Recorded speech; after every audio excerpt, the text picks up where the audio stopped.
धाकड़ खबर, बेखौफज़ुमा बेबाक अंदाज। धाकड़ खबर में आपका स्वागत है। मैं आपके साथ हूं अकरम रईस खान। वैश्विक हलचल, जी हां, वैश्विक हलचल का वो ताजा बुलेटिन लेकर एक बार फिर से आपके सामने हाजिर हो चुके हैं, जिसमें बात करते हैं देश दुनिया ही नहीं, गाजा, फिलिस्तीन, इजराइल, ईरान, लेबनान, सीरिया, रूस और यूक्रेन की खास तौर पर। और आज बात करेंगे ट्रंप महान को लेकर, क्योंकि ट्रंप महान की एक पत्रकार ने ऐसी बैंड बजा दी है जिसके बाद कहा जा सकता है कि अगर वाकई में पत्रकारिता मिशन के तौर पर की जाए तो आपके सामने क्या डीएम है, क्या सीएम है, क्या पीएम है। लेकिन अगर दलाली के लिए की जाए तो एक जरा सा छुटभैया सा भी गली मोहल्ले का जो एक नेता होता है या कर्मचारी टाइप का होता है, उसके सामने भी आप झुककर बात करते हैं। देखते हैं कौन है ये, बात करेंगे। और इन तमाम मुद्दों पर चर्चा करने के लिए फिर से एक बार हमारे साथ जुड़ने जा रहे हैं कृष्णकांत जी यानी के जी, जो भारतीय वायुसेना के रिटायर्ड ऑफिसर हैं और जियो पॉलिटिक्स पर वाकई में अपनी पैनी ही नहीं गहरी नजर भी रखते हैं। बहुत शुक्रिया सर वक्त देने के लिए। थैंक यू मिस्टर क्रम। दो देश एक नेता घटनाक्रम साथ में जोड़कर आपके से कुछ सवाल पूछना चाहता हूं। नरेंद्र मोदी आज 75 साल के हो गए हैं। पूरा भोंपू मीडिया 75 साल बेमिसाल की कहानी बता रहा है, सुबह से कहानी चल रही है। लेकिन भारत में ट्विटर पर ट्रेंड हो रहा है राष्ट्रीय बेरोजगारी दिवस और नेपाल में मनाया जा रहा है राष्ट्रीय शोक दिवस। क्या यह संयोग है? मेरे हिसाब से संयोग ही है, अभी तक वैसा कुछ महत्वपूर्ण नहीं मिला है। वैसे बता दें कि यह शोक दिवस बांग्लादेश में भी मनाया जाना शुरू हो गया जब से वहां पर तथाकथित रूप से क्रांति हुआ या सरकार बदली उसको कहे, तो दोनों जगह हो रहा है। जहां तक पूरे भोपू मीडिया की बात कही वो सही है, उनका एक कुछ नया नया चीज ला रहे हैं, जैसे स्वस्थ नारी और उनकी अभियान जो है, उनके स्वास्थ्य नारी और ब्ला ब्ला जो भी अभियान है वो सब चीजें ला रहे हैं। मैं दो चीजें इस पर कहना चाहूंगा। एक तो कि हमें व्यक्तिवाद से पूर्णतः मुक्त होना चाहिए। हम ना नरेंद्र मोदी के पक्ष में है ना विपक्ष में है।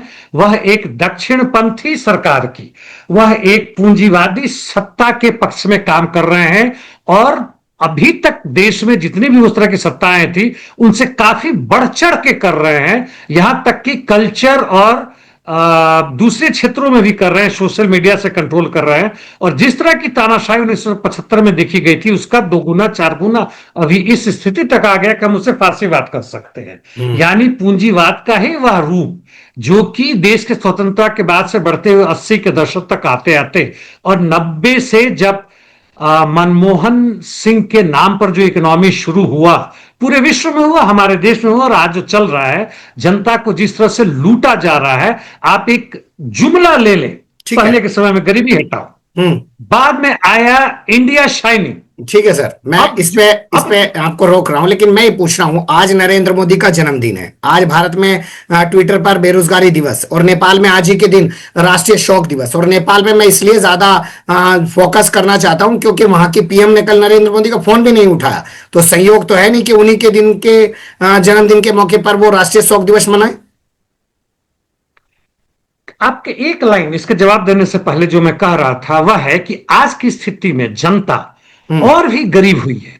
इतने बड़े बड़े प्रोग्राम आ रहे हैं जनता के लिए, नारियों के लिए, बच्चों के लिए, और उसके बावजूद जनता जो से गरीब होती जा रही है। हम अपने घर से बाहर निकल के देखें, सड़क के किनारे भुट्टा बेचते हुए औरतें और उसकी छोटे छोटे 7-8 साल के बच्चे, चप्पल बनाते हुए, पंक्चर बनाते हुए, ठेले पर सब्जी बेचते हुए।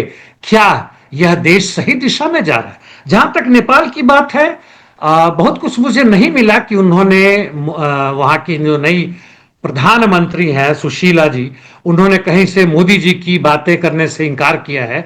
लेकिन मान के चलते हैं कि अभी उनकी मजबूरी है कि सीधे के सीधे जो भी उनके अंदर छुपा हुआ हो, उनके 3 और नए मंत्री आ गए, उन्हें दिखाना अपने जनता को कि जो नई सत्ता आई है, कुछ नई चीज है, और सीधे के सीधे वह भारत के प्रति झुक जाए।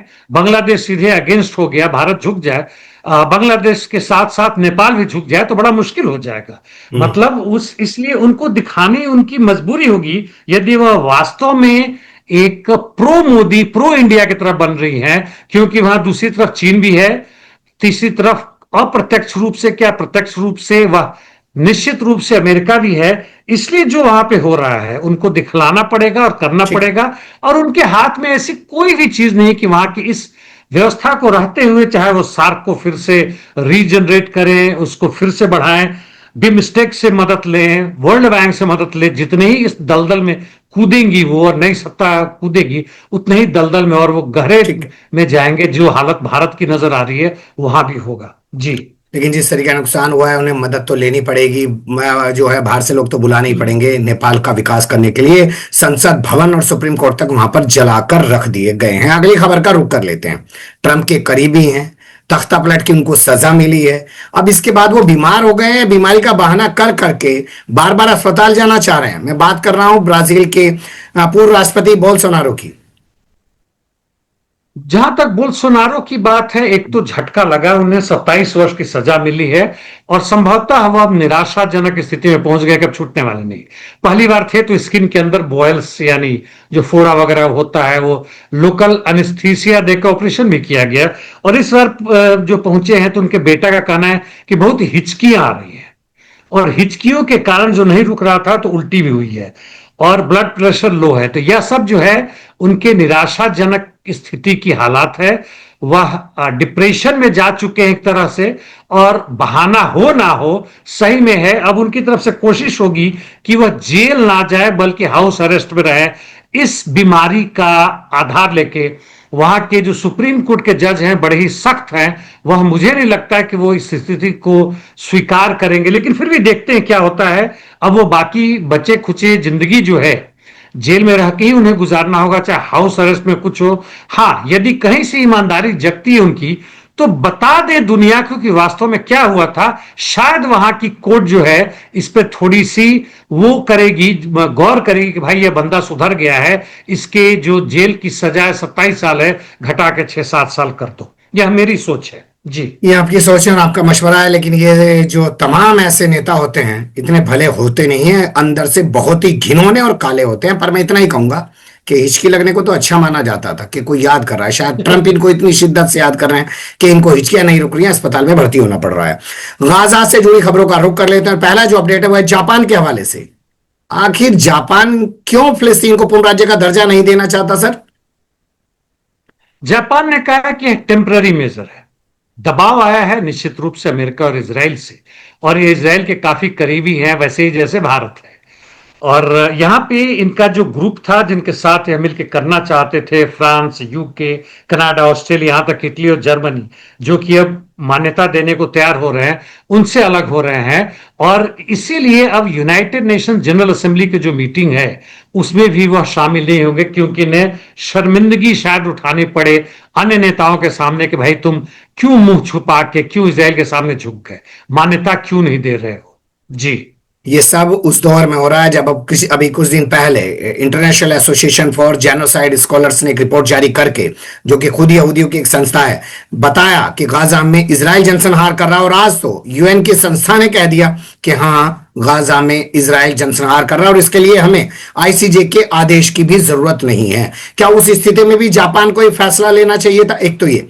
दूसरा, जो ये रिपोर्ट आई है यूएन की, इसे आप कैसे देखते हैं? क्योंकि इजराइल तो इसे बता रहा है कि हमास का प्रोपेगेंडा है।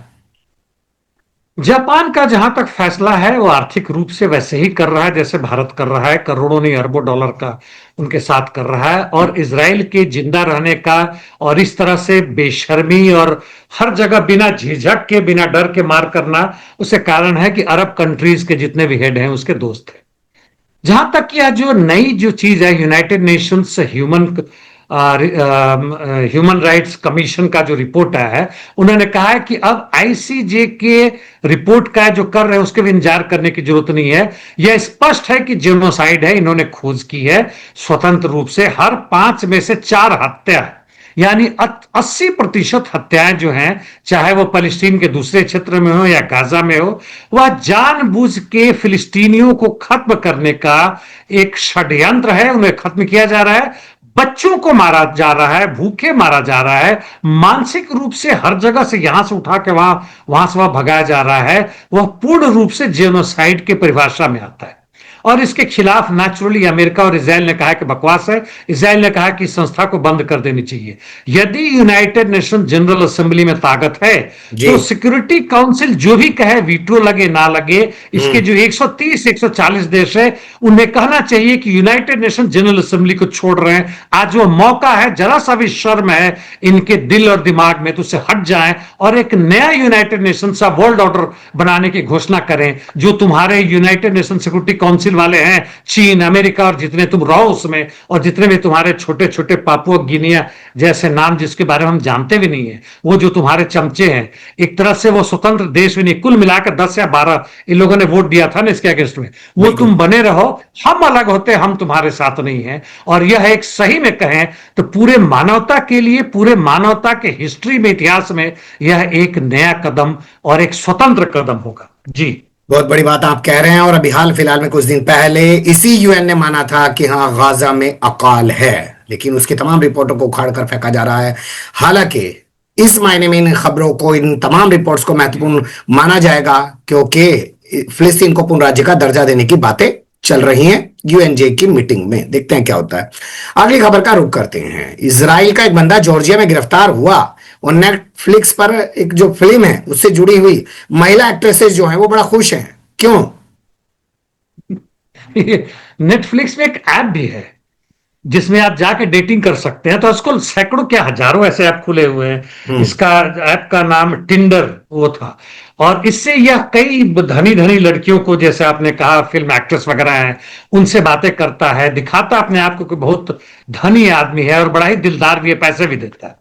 और जब देखता है कि लड़की पूरी तरह जाल में फंस गई, तब बताता था कि भाई अचानक जो है सो पुलिस ने पकड़ लिया, ये हो गया वो हो गया, बेचारा टेम्परेरी फंस गया, बचाओ बचाओ, और मेरे को इतने जितना दे रखा उसका 10 गुना पैसे लेता था।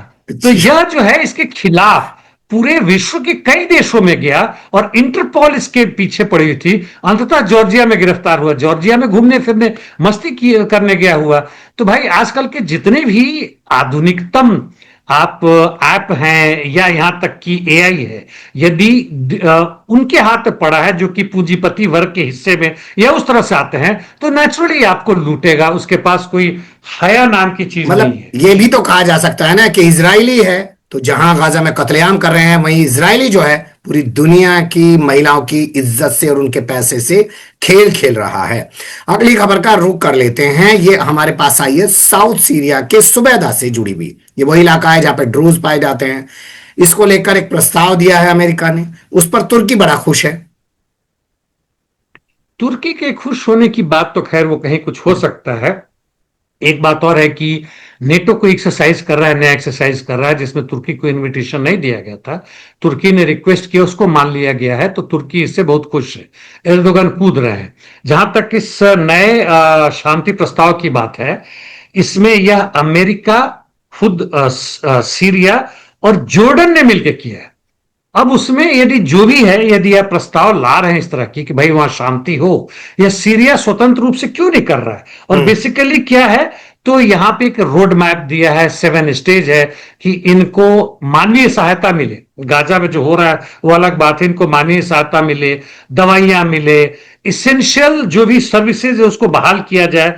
सिक्योरिटी लोकल फोर्सेस करेगी, यानी ड्रूज मिलिशिया वो करेगी। बाय द वे यह तो स्पष्ट है, अभी भी हाल फिलहाल में रिपोर्ट आया कि ड्रूज मिलिशिया को आर्म्स अम्युनिशंस आईडीएफ दे रहा है।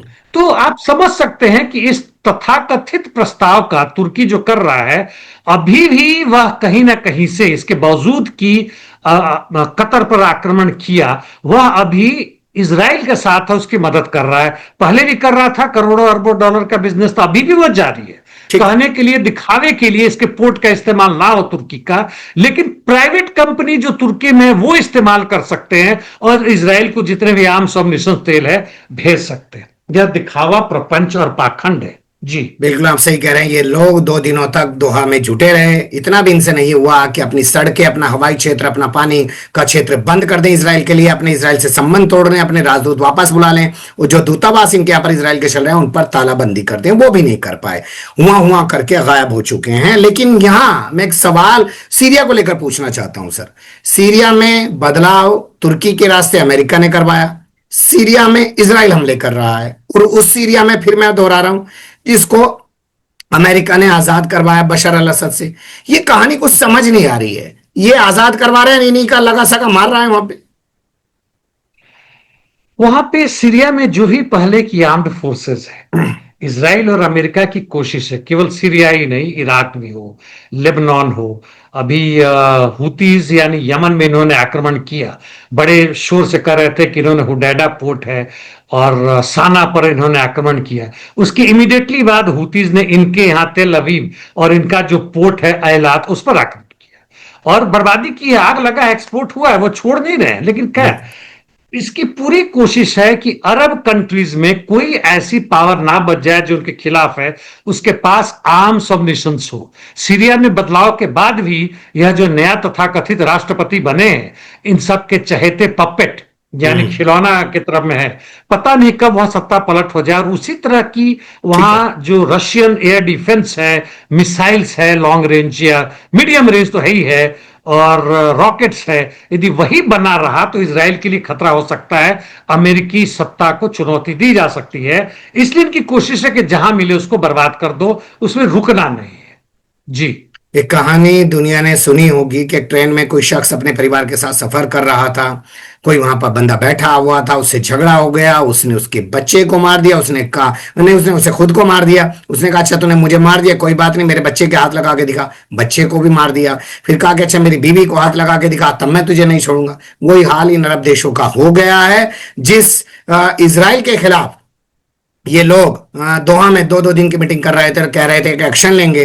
वहां पर 2 दिन बिताने के बाद जब वो अमेरिका का विदेश मंत्री दोहा पहुंचता है, तो उसके सामने जिस तरीके की तस्वीरें अमीर की आती हैं कतर की, तो ऐसा लगता है कि जूता खाने के तैयार हैं, शायद अगला जूता खाने के इंतजार में। अब रुक कर लेते हैं ट्रंप वहां से जुड़ी हुई खबरों का, और यहां बात करते हैं उस पत्रकार की जो है ऑस्ट्रेलिया का, और जिसने पूछ लिया ट्रंप से कि भैया तुम राष्ट्रपति हो कि कारोबारी हो।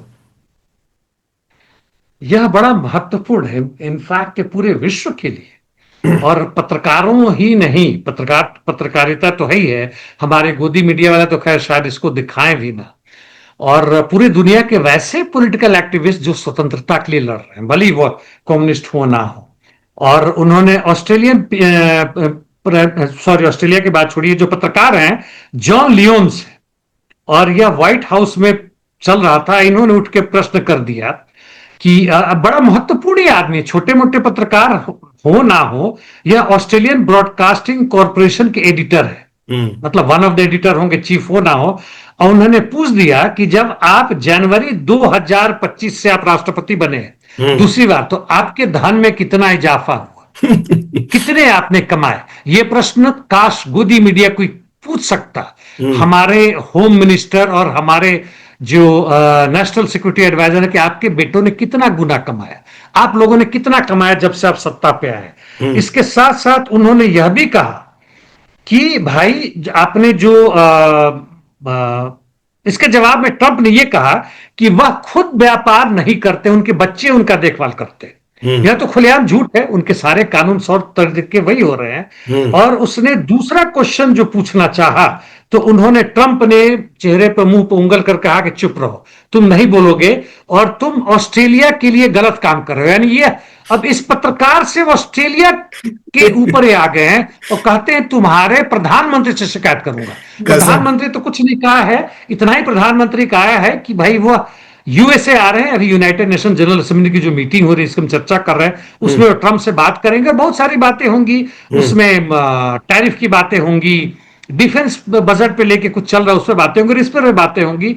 लेकिन इनके फिनांस मिनिस्टर या ट्रेजरी जो कहते हैं, उन्होंने कहा कि हमारे पत्रकार ने जो पूछा है वो बिल्कुल सही है, क्योंकि पत्रकार के सवाल में यह भी था जो आपने कहा कि क्या राष्ट्रपति होते हुए आप जो बिजनेस करते हैं, हमारे शब्दों में धंधा करते हैं, क्या वह सही है? और इस पर उनके सारे तोते उड़ गए। जरा सोचिए, ऐसे प्रश्न हमारे देश के लोग यदि पूछते हैं तो। जी चलिए अगली खबर का रुख करते हैं जो आ रही है ब्रिटेन से।